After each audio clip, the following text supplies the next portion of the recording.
सपा अध्यक्ष अखिलेश यादव ने एक्स पर पोस्ट कर भाजपा पर साधा निशाना। उन्होंने कहा कि भाजपा के संगी साथियों ने औपनिवेशिक सत्ताओं के आगे माफी मांगी थी और अहंकार के कारण ही इनकी सरकार गिरेगी। जनता अब इन्हें कभी माफ नहीं करेगी। यूपी सरकार के मंत्री ओपी राजभर ने कहा कि कांग्रेस अनर्गल बयानबाजी करती है और उनके पास कोई काम नहीं है। वहीं आम आदमी पार्टी के पूर्व पार्षद ताहिर हुसैन को उम्र कैद की सजा पर उन्होंने कहा कि देश में कानून का राज है। से क्यों अनिल मिश्रा की गिरफ्तारी क्यों नहीं हुई, क्यों नहीं गोविंद गिरी की हुई, क्यों नहीं गोपाल राव की हुई? केवल छोटे कर्मचारियों को गिरफ्तार करके और उसका आप आभा मंडल दिखा रहे हैं, उसका आप उसको महिमा मंडित कर रहे हैं। भाजपा उपाध्यक्ष नीरज सिंह ने बताया कि पार्टी 11 से 15 अगस्त तक शहीदों और सैनिकों के घर जाकर उनके परिजनों को सम्मानित करेगी। इसके साथ ही छात्रों से भी सीधा संपर्क साधा जाएगा। जम्मू कश्मीर के कुलगाम में 2 मजदूरों की टारगेट किलिंग पर कांग्रेस सांसद प्रियंका गांधी वाड्रा ने दुख जताया। उन्होंने एक्स पर पोस्ट कर इस आतंकी हमले को अत्यंत शर्मनाक और कायराना बताया। झांसी में पर्यटन मंत्री जयवीर सिंह ने कहा कि संसद को चौराहे की पंचायत नहीं बनाया जा सकता। उन्होंने सनातन परंपरा के अपमान पर सख्त नियम बनाने की मांग करते हुए सपा शासनकाल में अवैध कब्जों और दंगों का जिक्र किया।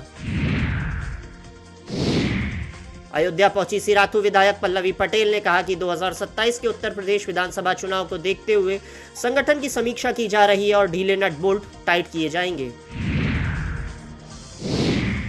भाजपा प्रदेश उपाध्यक्ष पूजा पाल ने कहा कि भाजपा में महिलाओं को पूरा सम्मान मिलता है, जबकि समाजवादी पार्टी में हमेशा महिलाओं की अनदेखी की जाती थी।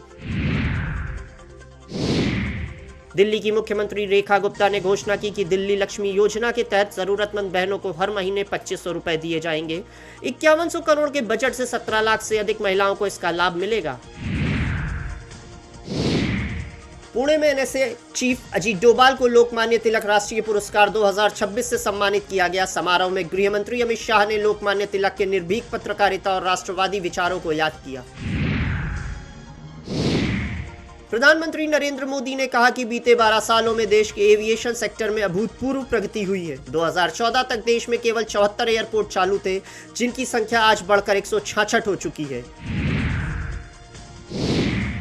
योग गुरु बाबा रामदेव ने कहा कि व्यवस्थाओं की कमियों का विरोध करना लोकतांत्रिक अधिकार है, लेकिन यह विरोध गाली गलौज पर और हुड़दंग के बिना मानवीय और नैतिक मूल्यों के दायरे में होना चाहिए। मंत्री स्वतंत्र देव सिंह ने कहा कि 2017 के बाद से राज्य में बाढ़ नियंत्रण की सभी परियोजनाएं पूरी हैं। सीएम योगी आदित्यनाथ के नेतृत्व में कम से कम नुकसान हुआ है और आपदा प्रबंधन के लिए प्रशासन पूरी तरह तैयार है। उत्तराखंड के मुख्यमंत्री पुष्कर सिंह धामी ने खटीमा में दिव्यांगजनों को ट्राईसाइकिल वितरित की। उन्होंने कहा कि सरकार का लगातार प्रयास है कि जरूरतमंदों को हर संभव मदद पहुंचाई जाए। अयोध्या के मेडिकल कॉलेज में लैब ड्यूटी के दौरान एक मुस्लिम छात्र से बम बनाने के विवरण वाली पर्ची बरामद हुई। बलरामपुर निवासी पैरामेडिकल के इस छात्र से पुलिस हिरासत में पूछताछ कर रही है।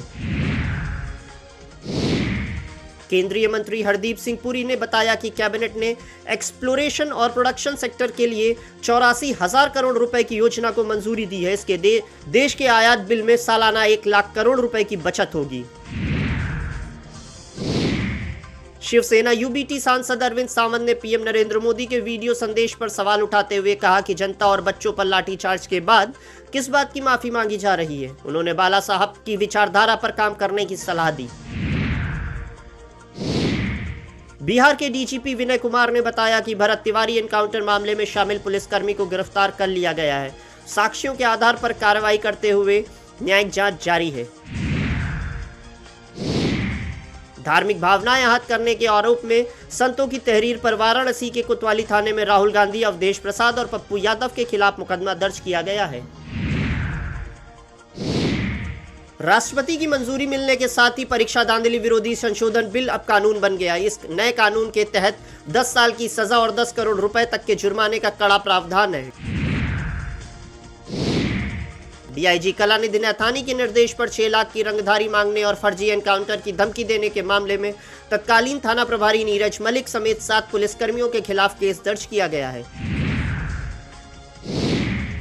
शामली के आदर्श मंडी थाना क्षेत्र में प्रेमी के साथ 8 साल पुराने रिश्ते को लेकर अड़ी बहन को सोते समय भाई ने हत्या कर दी। युवती की शादी कहीं और तय होने पर प्रेमी ने तुड़वा दी थी। पुलिस ने मौके पर पहुंचकर अंतिम संस्कार रोक आरोपी पिता को गिरफ्तार कर लिया है, जबकि आरोपी भाई की तलाश में पुलिस की टीम जुटी हुई है।